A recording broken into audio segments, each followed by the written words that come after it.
Oke, pertama-tama perkenalkan, nama saya Evelyn Sebastian dan saya merupakan seorang desainer yang berbasis di Tangerang. Untuk saat ini, saya merupakan mahasiswa di Universitas Multimedia Nusantara, penjurusan DKV dengan peminatan Interaction Design. Sejak kecil, saya memiliki minat yang besar terhadap dunia desain dan ilustrasi, sehingga saya memutuskan untuk melanjutkannya di karir saya saat ini. Mengapa saya tertarik untuk melamarkan diri ke perusahaan ini? Itu karena saya meyakinkan bahwa skill dan pengalaman yang saya miliki dapat berkontribusi besar terhadap kinerja tim desain perusahaan ini. Selain itu, dengan standar desain yang tinggi dan juga tim desain yang ternama, saya yakin bahwa saya bisa belajar banyak hal tentang desain maupun cara bekerja dalam tim di perusahaan ini. Dari sini, pelajaran-pelajarannya akan menjadi bekal yang sangat berharga untuk perkembangan saya sebagai desainer selanjutnya. Untuk pengalaman saya di bidang desain, sayangnya saya belum mempunyai pengalaman di suatu perusahaan.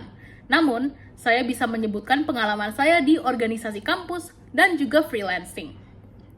Untuk pengalaman saya di organisasi, saya sudah beberapa kali berjabat sebagai anggota divisi visual di berbagai organisasi dan event kampus.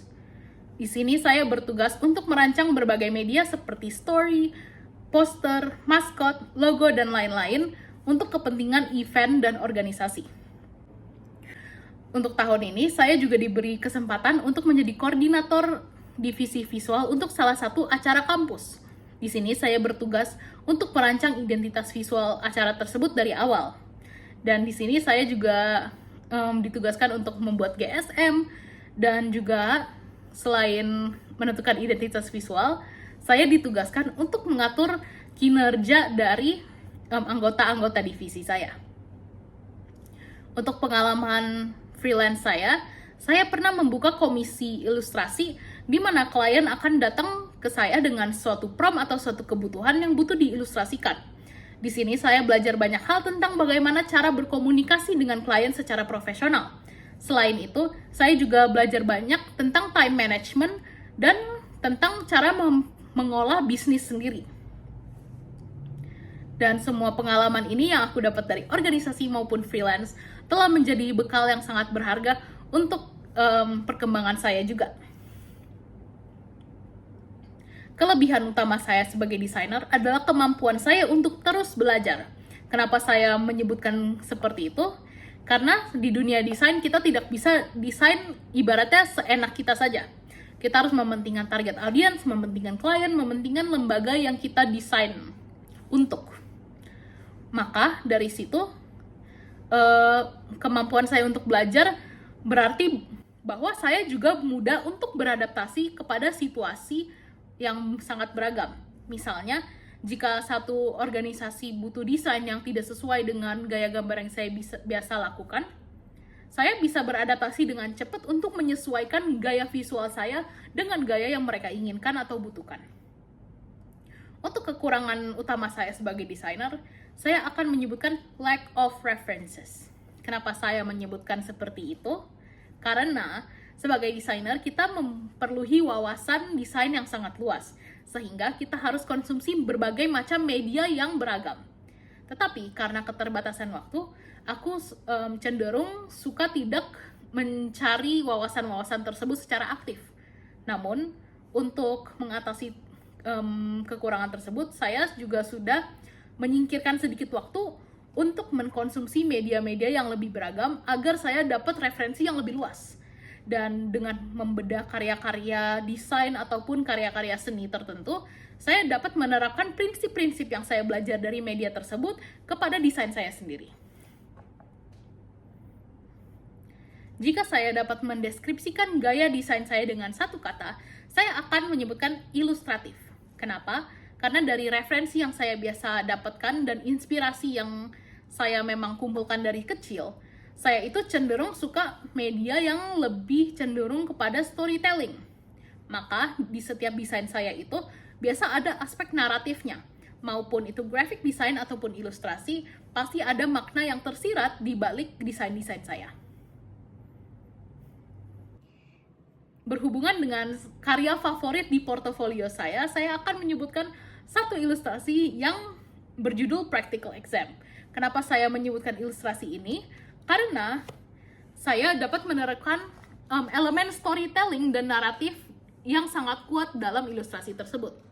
Di sini saya menggunakan berbagai bentuk dan berbagai karakter untuk menciptakan komposisi yang dinamis serta mood yang sangat jelas. Dengan penggunaan warna, penggunaan gestur tubuh manusia, saya dapat menciptakan story yang sangat jelas dan juga sangat menarik.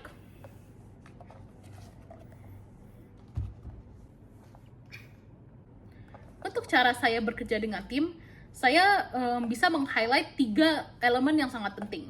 Yang pertama komunikasi, negosiasi, dan yang terakhir adalah organization. Kenapa?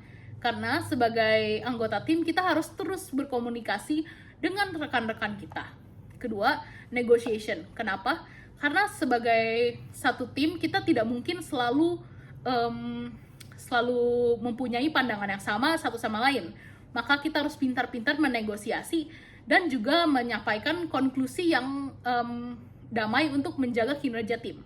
Terakhir adalah organization. Kenapa? Karena kita harus sangat-sangat organisasir di pekerjaan tim.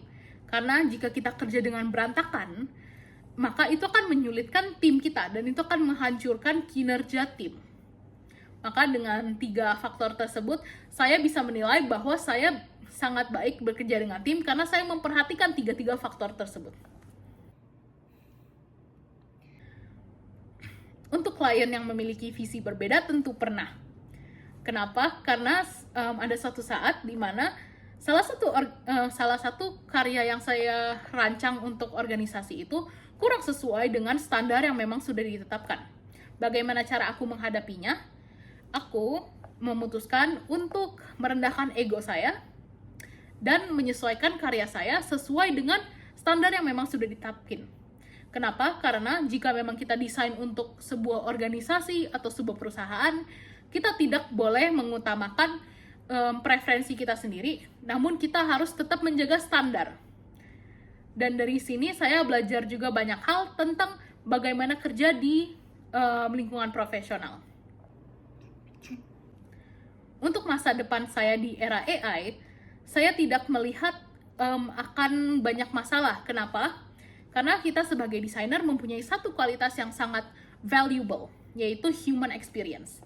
Karena kita sebagai desainer itu mendesain untuk sesama manusia, maka human experience akan jadi salah satu kunci yang dapat menjaga tempat kita di industri kreatif.